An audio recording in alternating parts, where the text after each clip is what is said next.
નમસ્કાર મિત્રો સ્વાગત છે તમારું અમારી યુટ્યુબ ચેનલમાં। આજની વિડીયોમાં વાત કરીશું દેશ અને દુનિયાના સુપરફાસ્ટ સમાચારની। સૌપ્રથમ વાત કરીએ તો હાથરસ દુર્ઘટના મામલે નવી થિયરી સામે આવી છે। હાથરસ દુર્ઘટનાને લઈને નારાયણ હરિ ઉર્ફે બાબા સુરજપાલના વકીલ એપીસીએ મોટો દાવો કર્યો છે। તેમના સમર્થકોમાં ભોલે બાબા તરીકે ઓળખાતા સુરજપાલના વકીલ એપીસીનું કહેવું છે કે કેટલાક લોકોએ ઝેરી છંટકાવ કર્યો હતો, જેના કારણે લોકોને શ્વાસ લેવામાં તકલીફ પડી રહી હતી, નાસભાગ મચી ગઈ હતી અને લોકોના મોત થયા હતા। ઘટનાને અંજામ આપનારા લોકો વાહનમાં બેસીને નાસી ગયા હતા। મિત્રો, અન્ય મહત્વના સમાચારની વાત કરીએ તો પુણેમાં ઝિકા વાયરસના વધુ 5 કેસ નોંધાઈ ગયા છે। મહારાષ્ટ્રના પુણેમાં ઝિકા વાયરસના 5 નવા કેસ સામે આવતા ખળભળાટ મચી ગયો છે। પીએમસીએ શનિવારે 3 સગર્ભા સ્ત્રીઓ સહિત શહેરમાં વધુ 5 લોકોમાં ઝિકા વાયરસના સંક્રમણની પુષ્ટિ કરી હતી। આ સાથે 20 જૂનથી અત્યાર સુધીમાં 11 જેટલા કેસ નોંધાયા છે। જોકે નવા કેસ નોંધાતા મહારાષ્ટ્ર આરોગ્ય વિભાગ એલર્ટ મોડ ઉપર આવી ગયું છે। મિત્રો, અન્ય મહત્વના સમાચારની વાત કરીએ તો તુર્કીમાં અચાનક રાત બની ગઈ દિવસ। તુર્કીના લોકો રાત્રે આકાશની વચ્ચે અચાનક એક તેજસ્વી પ્રકાશ જોઈને આશ્ચર્યચકિત થઈ ગયા હતા।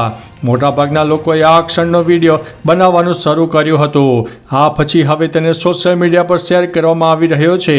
મીડિયાના રિપોર્ટ અનુસાર તુર્કીમાં રાત્રે આકાશમાં આગનો ગોળો જોવા મળ્યો હતો, જેના કારણે લોકોમાં ભયનો માહોલ પણ છવાઈ ગયો હતો।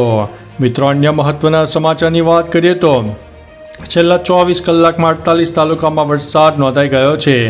મિત્રો, રાજ્યમાં છેલ્લા 24 કલાકમાં 48 તાલુકામાં વરસાદ નોંધાયો છે। તેમાં સૌથી વધુ તાપીના ડોલવણમાં 6 ઇંચ, ડાંગના વગરમાં 3.5 ઇંચ, ડાંગ અને આહવામાં 2.5 ઇંચ જેટલો વરસાદ વરસી ચૂક્યો છે। તો સુરત, નવસારી, નર્મદા, ભરૂચ, ડાંગ, તાપી, વલસાડ અને દીવ, દાદરાનગર હવેલીમાં ભારેથી ભારે વરસાદ અને વડોદરા, પંચમહાલ, દાહોદ, છોટાઉદેપુર, અમરેલી તેમજ ભાવનગરમાં ભારે વરસાદની આગાહી વ્યક્ત કરવામાં આવી છે।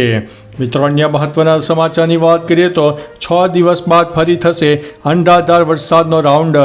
રાજ્યમાં હજી ધોધમાર વરસાદ પડી શકે છે। આગાહી અનુસાર દક્ષિણ ગુજરાતના મોટા ભાગોના વિસ્તારમાં 17 જુલાઈ વરસાદ ઘટવાની સંભાવના નહીવત જણાઈ રહી છે। 11 જુલાઈએ દક્ષિણ ગુજરાત ઉપરાંત મધ્ય ગુજરાત અને સૌરાષ્ટ્રના કેટલાક વિસ્તારોમાં વરસાદ પડવાની શક્યતા છે।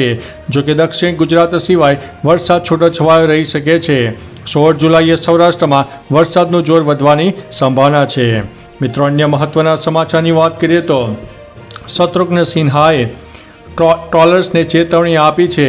શત્રુઘ્ન સિન્હાએ ટાઈમ્સ નાવને આપેલા ઇન્ટરવ્યૂમાં સ્પષ્ટતા કરી છે કે લોકોએ તેમની પુત્રીના લગ્નને લઈને તેમના પરિવાર વિરુદ્ધ ઘૃણાસ્પદ અભિયાન ચલાવ્યું હતું। શત્રુઘ્ન સિન્હાએ એમ પણ કહ્યું હતું કે તે આ બધું સહન કરશે નહીં। તેણે કહ્યું છે કે અમે ઘણી મુશ્કેલીઓનો સામનો કર્યો છે અને આ કાંઈ નથી। શત્રુઘ્ને સોનાક્ષીના લગ્નને કારણે પરિવારમાં ચાલી રહેલા તણાવ વિશે પણ ખુલીને વાત કરી હતી। મિત્રો, અન્ય મહત્વના સમાચારની વાત કરીએ તો રથયાત્રા પસાર થયા બાદ એબીવીપીનું સ્વચ્છતા અભિયાન સામે આવ્યું હતું। અમદાવાદમાં ભગવાન જગન્નાથજીની 147મી રથયાત્રા જાજર માનભેર યોજાઈ ગઈ હતી। 18 કિલોમીટર લાંબી રથયાત્રાના રૂટમાં હાથી, ટ્રક, અખાડા, ભજન મંડળી અને 3 રથ પસાર થયા બાદ ઠેર ઠેર કચરો જોવા મળ્યો હતો। જોકે આ કચરાને સાફ કરવાનું કાર્ય છેલ્લા 5 વર્ષથી એબીવીપી દ્વારા કરવામાં આવી રહ્યું છે। આ વખતે પણ 200 જેટલા વિદ્યાર્થી દ્વારા સફાઈ અભિયાન કરવામાં આવ્યું હતું। મિત્રો, અન્ય મહત્વના સમાચારની વાત કરીએ તો સાપુતારાના ઘાટ પર બસ ખાબકી છે। સાપુતારાના ઘાટમાં સુરતની લક્ઝરી બસ ખીણમાં ખાબકી હોવાની ઘટના સામે આવી છે। સાપુતારા પોલીસ અને 108ની ટીમ દ્વારા બચાવ કાર્ય શરૂ કરી દેવામાં આવ્યું છે। આ લક્ઝરી બસમાં 70 જેટલા પ્રવાસીઓ સવાર હોવાનું જાણવા મળ્યું છે। મળતી વિગતો પ્રમાણે સમગ્ર ઘટનામાં કેટલાક પ્રવાસીઓ ઈજાગ્રસ્ત થયાના પણ સમાચાર સામે આવ્યા છે, જેમાંથી અંદાજિત 2ના મૃત્યુની જાણકારી મળી છે। મિત્રો, અન્ય મહત્વના સમાચારની વાત કરીએ તો પાલીગામ બિલ્ડિંગ દુર્ઘટના મુદ્દે એફઆઈઆર દાખલ કરવામાં આવી છે। સચિન પાલીગામ બિલ્ડિંગ દુર્ઘટના મુદ્દે બિલ્ડરની પત્ની, પુત્ર અને ભાડું વસૂલનાર વિરુદ્ધ પોલીસે એફઆઈઆર દાખલ કરી છે। બિલ્ડિંગ બાંધનાર બિલ્ડર રસિક કાકડિયાનું 2022-23માં કેન્સરના કારણે મોત થયું હતું। સુરત શહેરના સચિન પાલીગામ વિસ્તારમાં ધરાશાયી થયેલા 15 માળની ઇમારતમાં 7 વ્યક્તિના મોત થયા હતા। આ દુર્ઘટનાની હાથ ધરાયેલ પ્રાથમિક તપાસમાં બિલ્ડિંગનું બાંધકામ નબળું હોવાનું સામે આવ્યું છે. મિત્રો, અન્ય મહત્વના સમાચારની વાત કરીએ તો રાજકોટમાં વિવિધ પોસ્ટ માટે પરીક્ષા યોજાઈ છે. યુનિયન પબ્લિક સર્વિસ કમિશન દ્વારા રાજકોટ ખાતે એમ્પ્લોયમેન્ટ પ્રોવિડન્ટ ફંડ ઓર્ગેનાઇઝેશન માટે પર્સનલ આસિસ્ટન્ટ તથા એમ્પ્લોઈઝ સ્ટેટ ઇન્સ્યોરન્સ કોર્પોરેશન માટે નર્સિંગ ઓફિસરની પરીક્ષા વિવિધ કેન્દ્ર ખાતે યોજવામાં આવી હતી. યુનિવર્સિટી કન્વેન્શન સેન્ટર જે પરીક્ષા કેન્દ્રમાં પરીક્ષા લેવામાં આવી હતી, જેમાં 277માંથી 82 વિદ્યાર્થીઓ પરીક્ષા આપવા માટે હાજર રહ્યા હતા. મિત્રો, અન્ય મહત્વના સમાચારની વાત કરીએ તો પીએમ મોદીની રશિયા અને ઓસ્ટ્રિયાની મુલાકાત કેમ છે ખાસ? નરેન્દ્ર મોદી અને પુતિન વચ્ચેની વાતચીતમાં પરમાણુ ઉર્જા પર સહયોગ વધારવા પર ચર્ચા થઈ શકે છે. સંરક્ષણ સહયોગ વધારવા માટે બંને દેશોમાં વાતચીત ચાલી રહી છે. રશિયા બાદ નરેન્દ્ર મોદી 9 અને 10 જુલાઈએ ઓસ્ટ્રિયા જશે. કુલપતિના આમંત્રણ પર મોદી ત્યાં જઈ રહ્યા છે. પીએમ મોદી રશિયાના રાષ્ટ્રપતિ પુતિનના આમંત્રણ પર 22મી ભારત રશિયા વાર્ષિક સમિટમાં ભાગ લેશે અને 8 અને 9 જુલાઈના રોજ મોસ્કોમાં હશે. મિત્રો, અન્ય મહત્વના સમાચારની વાત કરીએ તો અત્યાર સુધીનો સૌથી મોટો હુમલો સામે આવ્યો છે. સાયબર હેકર્સે મોટો હુમલો કર્યો છે. સામે આવેલી માહિતી અનુસાર લગભગ 1000 કરોડ પાસવર્ડ લીક થયા છે. મીડિયાના રિપોર્ટ મુજબ અત્યાર સુધીનો આ સૌથી મોટો ડેટા લીક કેસ હોઈ શકે છે.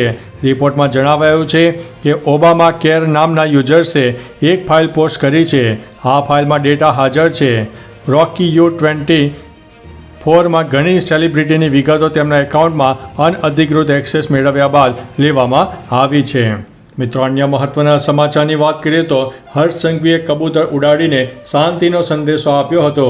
રાજ્યના ગૃહપ્રધાન હર્ષ સંઘવીએ ભગવાન જગન્નાથજીની રથયાત્રામાં પહોંચીને કબૂતર ઉડાડ્યા હતા. કબૂતર ઉડાવીને હર્ષ સંઘવીએ શાંતિનો સંદેશો આપ્યો હતો. અમદાવાદની રથયાત્રામાં અત્યાર સુધીમાં 4 લોકો બેભાન થઈને ઢળી પડ્યા હતા. 5થી વધુ બાળકો વિખૂટા પડ્યા હતા. 4 એમ્બ્યુલન્સ ફસાતા પોલીસે રસ્તો કરી આપ્યો હતો. તો ચાલો મિત્રો, ફરીથી દેશ અને દુનિયાના સુપરફાસ્ટ સમાચાર લઈને મળતા રહીશો. ત્યાં સુધી અમને રજા આપશો. નમસ્તે.